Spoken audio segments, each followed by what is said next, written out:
Okay, this is Tim. I am Teresa's nephew. Teresa was the youngest of all of the living children. I believe Richard might have been older than you. I forget. No, Richard was younger. Okay, Teresa. I'm sorry. Teresa then was the second of the youngest of all the children that lived.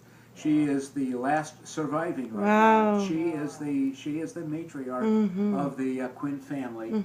This is a beautiful picture right here, and it looks to me like it was taken. I can't tell whether this was taken possibly in Long Beach, but this is the entire family, including the sister that was Richard's, including the sister here. That was Richard's twin sister that actually died in the Long Beach earthquake back in 1933. There's Teresa right there. There's Marie. That's Jimmy.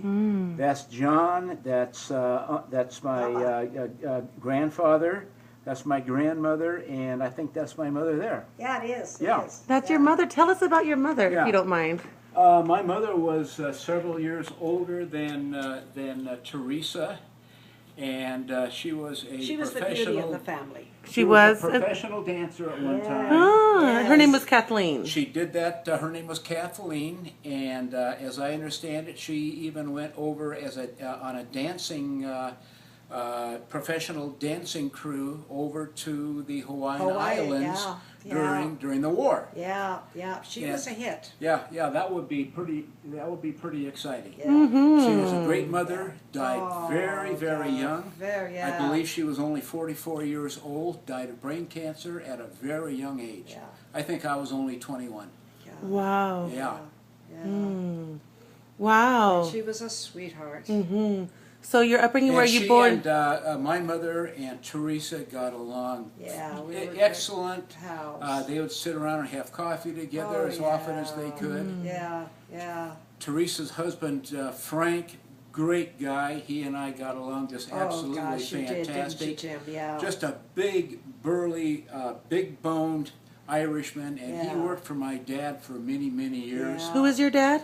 My dad was Richard, or Richard I. Johnson, or Dick Johnson. Most people just call him Dick. I first met Teresa's husband, I think I was only about 3, maybe 4 years old on Eagle Rock Boulevard. That's right, yeah. And he loved you. And I saw this guy, and I went up to him, and I said, "Hi, what's your name?" And he said, "Well, I'm Frank." And I said, "Well, I'm Tim." So I followed him up and down the driveway for a while. We became actually very good friends. Yeah, you sure did, Tim. That is wonderful. So about you, are you born and raised here? Sierra Madre? We came to Sierra Madre in 1956, I believe, and my brother finished up 7th and 8th grade at St. Rita's School. I started out as a freshman at LaSalle High School, which is a parochial high school. And I've actually lived here, virtually consistently ever since that time. It's a great little town. Population is about 10,800 people, something pretty close to that. And how many people are in your family? So I know Kathleen is your mother. Kathleen is my mother. Then I've got my daughter Stephanie, grandson Blake, and of course my son-in-law Andy. And Andy's son is Brandon, so that would be my non-biological, or I guess my kind of my step-grandson. Wonderful. So the family continues. Yeah, it does. So where are we off to now? We're heading for dinner? We're going to go to dinner at the Wisteria.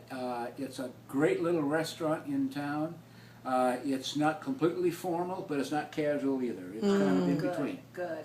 I don't remember being there. I don't know if you've been there or not. I don't think so. Yeah, but you'll enjoy it. Oh, yeah. Excellent. Yeah, sure. Well, what do you guys say? We hit the road and go have some dinner.